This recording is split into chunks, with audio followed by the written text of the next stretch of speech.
बिस्मिल्लाहिर्रहमानिर्रहीम। अस्सलाम वालेकुम। उम्मीद है आप सब लोग खैरियत से होंगे। हम SDEO पीरा के हवाले से इस सीरीज़ पर काम कर रहे हैं। अगर आपको साबका लेक्चर्स नहीं मिले जो तकरीबन 70 हो चुके हैं, अभी हम 80+ में चले जाएंगे एक दो दिन के अंदर। कुछ और लेक्चर्स आ रहे हैं, तो अगर आपको ये सारी सीरीज़ जो फ्री ऑफ कॉस्ट है ये नहीं मिली तो आप इस नंबर पर व्हाट्सएप करें, ठीक है, और ये सीरीज़ फ्री ऑफ कॉस्ट हासिल करें। कहीं पर भी इस सीरीज़ के लिए, इसके लेक्चर्स के लिए पैसे ना दें। एग्ज़ाम थोड़ा सा डिले हो गया है तो 4-5 लेक्चर्स मेरे पेंडिंग थे, 6-7 भी हो सकते हैं, तो वो मैं इंशाल्लाह कंप्लीट कर दूंगा। आज हमने ट्रायल जो कि चल रहा था मजिस्ट्रेट के सामने ट्रायल, वो हमने कंप्लीट कर लिया था।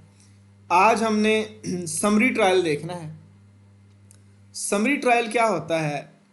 ये प्रोविंशियल गवर्नमेंट ने फर्स्ट क्लास जो मजिस्ट्रेट होते हैं उनको इख्तियारात दिए होते हैं कि वो छोटे जराइम, जिनको हम कहते हैं छोटे जराइम, ठीक है, छोटे जराइम की जो सरसरी प्रोसीडिंग है वो करके उनको निपटाते जाएं। इनका प्रॉपर रेगुलर ट्रायल नहीं होता, इनमें डॉक्यूमेंटेशन कम होती है, एविडेंसेस उस तरह से या जो विटनेसेस हैं उस तरह से प्रोड्यूस नहीं की जाती अदालत में, क्योंकि इनमें सज़ाएं भी कम होती हैं और इनमें ज़ाहिर है किसी के साथ ज़्यादती होने के चांसेस भी बहुत कम होते हैं, क्योंकि मामला ही बहुत सीरियस नहीं होता। तो आज हम समरी ट्रायल्स देखेंगे। 260 है पावर टू ट्राई समरीली, यानी समरी के तौर पर केसेस को ट्राई करना।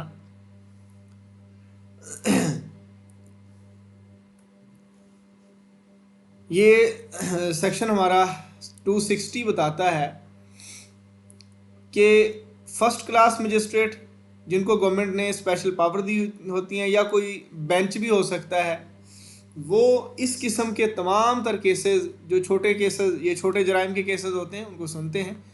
उनमें जो ट्राइएबल हैं या जिनको समरी के तौर पर लिया जाएगा या जिनकी समरी ट्रायल जिनका होगा, वो ऑफेंसेस यहाँ पे कुछ लिखे हुए भी हैं। Apply to only minor offences such as offence not punishable with death और लाइफ इम्प्रिजनमेंट या इम्प्रिजनमेंट। 6 महीने से ज़्यादा जिसकी इम्प्रिजनमेंट हो वो समरी ट्रायल में नहीं आएगा। ये एक तो ये आप समझ लें ये पॉइंट। MCQs का भी थोड़ा सा बता देता हूँ कि समरी ट्रायल में कौन सा केस आएगा जो 1 साल तक जिसकी सज़ा हो, 6 माह तक हो, 3 माह तक हो, तो ये 6 माह है इसका, ठीक है। और 6 माह तक मैक्सिमम सज़ा जिसकी हो ना, जिस केस की, उसको हम समरी ट्रायल में ला सकते हैं गवर्नमेंट की हिदायत के मुताबिक। और इसमें कुछ वेट एंड मेयर्स के हैं, ये दुकानों के ऊपर जब हम जाके देखते हैं तो ये PPC के सेक्शंस हैं।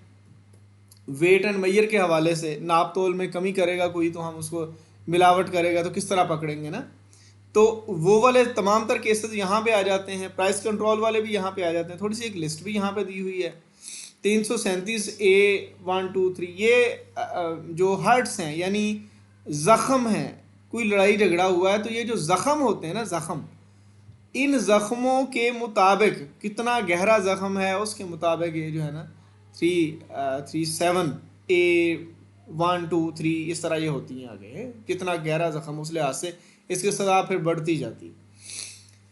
थेफ्ट हो गया, चोरी, मिस अप्रोप्रिएशन हो गया,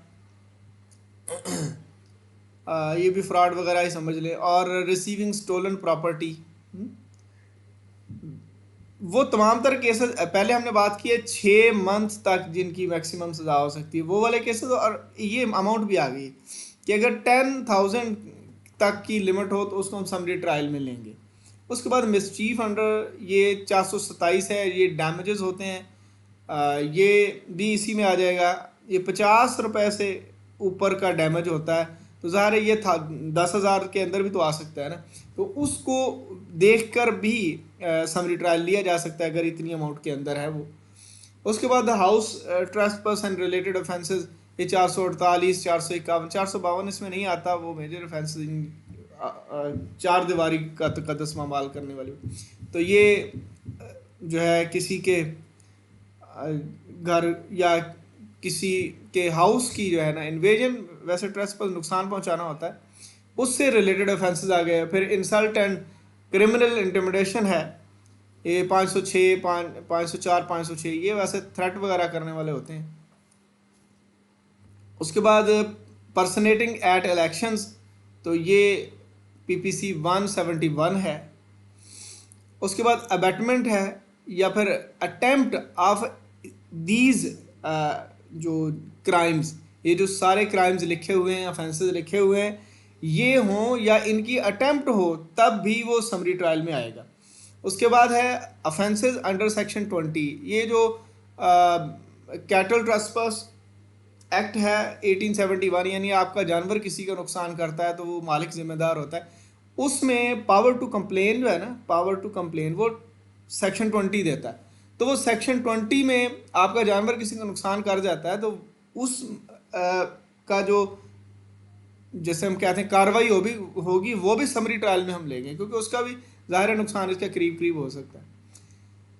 नेक्स्ट उसका सब सेक्शन है कि जब अदालत को लगे कि ये तो मामला ज़्यादा सीरियस है, तो वो उसको समरी ट्रायल की बजाय रेगुलर ट्रायल, जिसमें प्रॉपर, जिस तरह हम मजिस्ट्रेट के सामने ट्रायल में पढ़ते थे, गवाहियाँ होती हैं, अभी हम सेशन कोर्ट के सामने भी गवाहियाँ पढ़ेंगे, क्योंकि बड़े जराइम डायरेक्ट सेशन कोर्ट में सुने जाते हैं, छोटे जराइम जो है वो magistrate second class, third class या फर्स्ट क्लास सीनियर सिविल जजेस या मजिस्ट्रेट सेक्शन 30 भी होते हैं, तो वो ये इनके सामने सुने जाते हैं।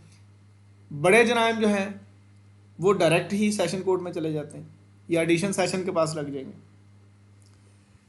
If during a summary trial पता लग जाए कि ये केस तो समरी ट्रायल का था ही नहीं, तो उसको रेगुलर ट्रायल में कन्वर्ट कर दिया जाता है। 261 है। अब हम देखते हैं कि पावर टू इन्वेस्ट बेंचेस, पहले हमने बात की है फर्स्ट क्लास के मजिस्ट्रेट को पावर मिलती है समरी ट्रायल की। अब उन्होंने कहा कि गवर्नमेंट चाहे तो सेकंड क्लास के मजिस्ट्रेट क्या और बाकी जो मजिस्ट्रेट होते हैं उनको भी पावर दी जा सकती हैं या उनका बेंच बनाया जा सकता है। थर्ड क्लास वाले, सेकंड क्लास वाले जो मजिस्ट्रेट होते हैं, अब थर्ड क्लास से मुझे वो याद आ गया, मिस्टर जनाज साहब कहीं पे वो कर रहे थे वकालत, तो आर्गूमेंट्स के अंदर जज साहब ने कहा कि आप किसी थर्ड क्लास जो है ना मजिस्ट्रेट से बात नहीं कर रहे, तो जनाज साहब ने कहा कि आप भी किसी थर्ड क्लास वकील से बात नहीं कर रहे, ठीक है। तो ये मुझे वो बात याद आ गई कि ये सेकंड थर्ड क्लास, ठीक है, तो यानी ये जूनियर हो गए, फिर ये इनके सीनियर हो गए, फिर आगे फर्स्ट क्लास और फिर सीनियर हो गए, फिर एडिशन सेशन हो गए, फिर सेशन, ये इस तरह मामले चलते हैं। अब ये कुछ ऑफेंसेस लिखे हुए हैं और ये बड़े मज़े की बात है, ये वही ऑफेंसेस हैं जो हमने पढ़े हैं, सिवाय ये हर्ट्स वगैरह के, क्योंकि ये डायरेक्ट आते हैं पुलिस के जुरिस्डिक्शन में। ये 277, 78, 79 ये वही हैं, पानी को ख़राब करना और जो है हवा को ख़राब करना या रैश ड्राइविंग या पानी का कोई कंटेनर आप जो है वो गलत तरीके से लेके जा रहे हैं, एक्सप्लोजिव मटेरियल आप सही तरह से नहीं जो है उसको डिस्पोज ऑफ कर रहे हैं, या फिर इस तरह के मामले। तो ये वो जो एनवायरनमेंट से मुतल्लिका क्राइम थे ना, वो ये इसमें आते हैं, ये हम PPC में ऑलरेडी पढ़ चुके हैं। उसके बाद ये 86 और ये 89 ये सारे इसी में, ये 92, 93 ये भी जो है ना अफरा तफरी फैलाना या माशरे के अंदर बिगाड़ पैदा करने वाली चीज़ों के अंदर आते हैं। ये जो 337 है ना, यहाँ से ये H2 वाले ये वाले मामला हैं ज़ख़म के लिहाज से, यानी लड़ाई झगड़ा हो जाए तो उसमें जो ज़ख़म आते हैं, उन जो वाउंड्स हैं उनकी नौइयत के लिहाज से ये 1, 2, 3 ये मौजूद हैं दफ़ात। 341 होता है कि किसी का रास्ता रोकना गैर कानूनी तौर पे। वैसे तो पुलिस भी बैरियर लगा के खड़ी होती है, लेकिन वो कानूनी तौर पे खड़ी होती है, वो हमारी जो है ट्रैफिक फ़्लो के लिए या किसी भी चेकिंग के हवाले से, तो कानूनी तौर पे वो ठीक है। इसके अलावा अगर कोई रास्ता रोकेगा तो 341 है, फिर ये 352 है और 426 ये 27 के करीब ये नुकसान वगैरह के, और 447 504 यहाँ 506 भी होता है, 506 भी होता है, थ्रेट वगैरह 504, 5 ये सारे, यानी देखने में ये छोटे जराइम हैं सारे, ठीक है। और इसके अलावा म्यूनसिपल और पुलिस एक्ट ऑफेंसेस, म्यूनसिपल या पुलिस एक्ट में जो ऑफेंसेस है जिनका सिर्फ जो है जुर्माना हो सकता है या फिर 1 मंथ तक कैद हो सकती है, वो सारे भी इसमें आ जाएंगे। अब उसके बाद है अबैटमेंट और अटेम्प्ट टू अबैटमेंट, ये ऑलरेडी बात हो चुकी है। अब आ जाते हैं 262 जो सेक्शन है हमारा, वो क्या कहता है, प्रोसीजर एप्लीकेबल। प्रोसीजर क्या होगा, द प्रोसीजर, ये वही जो ट्रायल ऑफ समन, किस तरह समन किया जाएगा, किस तरह बुलाया जाएगा, वो सारा कुछ उसी तरह ही होगा लेकिन शॉर्ट फॉर्म में होगा। हर चीज़ इतनी डिटेल में नहीं होगी जितनी रेगुलर ट्रायल में होती है। तो वो चीज़ें जो ज़रूरी होंगी वो यहाँ अप्लाई होंगी। However, no imprisonment exceeding 3 month। अब ये एक और मज़े की बात है कि हम कह रहे हैं कि समरी ट्रायल में 6 माह मैक्सिमम सज़ा वाले और 10,000 मैक्सिमम जुर्माने वाले लोग आते हैं, लेकिन साथ ही CRPC ने बता दिया है कि भाई 6 माह तो मैक्सिमम है, लेकिन हम उनको सज़ा जो है ना वो ज़्यादा से ज़्यादा कितनी दे सकते हैं, 3 माह। ये 3 MCQs मैंने आपको यहाँ पे करवा दिए, ठीक है। इस तरह MCQs बनते हैं इसमें से।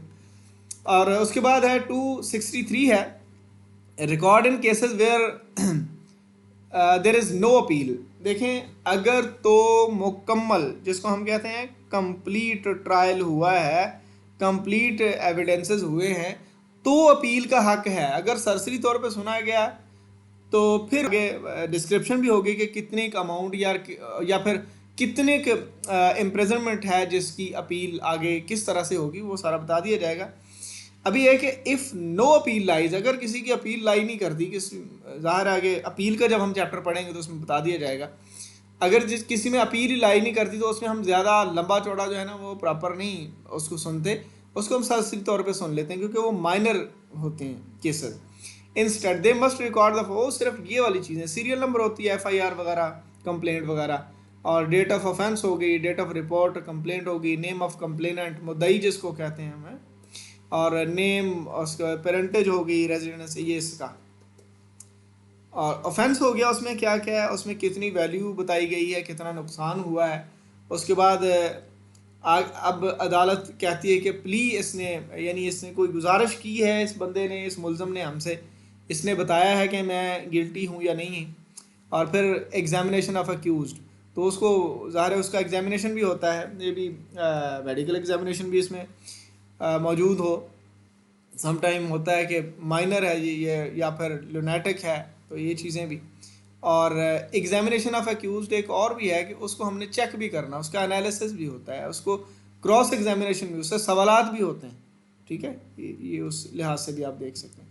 अच्छा, finding and brief reasons for conviction, तो बताया जाता है कि इसको कन्विक्ट हम क्यों कर रहे हैं। एक तो यह है ना कि फौरी तौर पे अगला बंदा मान ही जाता है कि ये मैंने जुर्म किया है, तो फिर तो हम कन्विक्ट कर सकते हैं। ज़ाहिर है उसने बयान दे दिया, एतराफ़ कर लिया।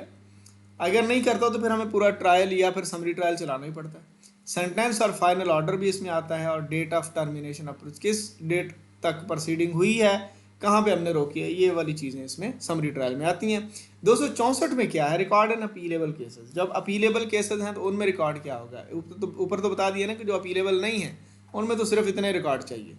जो अपीलेबल हैं, थोड़े बड़े जुर्म हो गए, लेकिन उनको हम इधर ही समरी ट्रायल में ले रहे हैं। In cases where an appeal lies, the magistrate और बेंच क्या करेगा, record the substance of evidence, evidence को रिकॉर्ड करना ज़रूरी हो गया। गो के रेगुलर ट्रायल में अभी हम नहीं गए, लेकिन उसका एविडेंस हमने मुकम्मल करना है। इंक्लूड पार्टिकुलर्स मेंशन हुए 263 में जो ये चीज़ें हैं। एंड उसके बाद write and sign a judgement before, उससे पहले जजमेंट साइन होगी। ये चीज़ें जो है एडिशनल होगी इसमें। और 265 कहता है कि language of record and judgement, तो बताया जाता है कि इंग्लिश के अंदर वो जो फैसला होगा, या फिर कोई ऑफिसर अगर अपॉइंट किया जाता है तो उसकी जो मादरी ज़ुबान है उसमें भी फ़ैसला लिखा जा सकता है, उसको अलाउ किया जाएगा। प्रोविंशियल गवर्नमेंट में allow a bench of magistrates use a clerk, ये तो अपने साथ स्टाफ रखने की भी इजाज़त होगी, या अगर स्टाफ नहीं होगा तो जो उनके हाथ से लिखा हुआ फैसला होगा वही फाइनल उनके साइन के साथ तस्वर किया जाएगा। In case of difference of opinion, a dissenting member may write a separate judgement. मिसाल के तौर पे दो जजेस हैं, तो एक ने किसी को कन्विक्ट किया है, एक ने कहा ये बेगुनाह है, और फिर तीसरे को भेजा जाएगा या तीसरा जज उसमें शामिल होगा जिसका फैसला जो है वो फाइनल समझा जाएगा।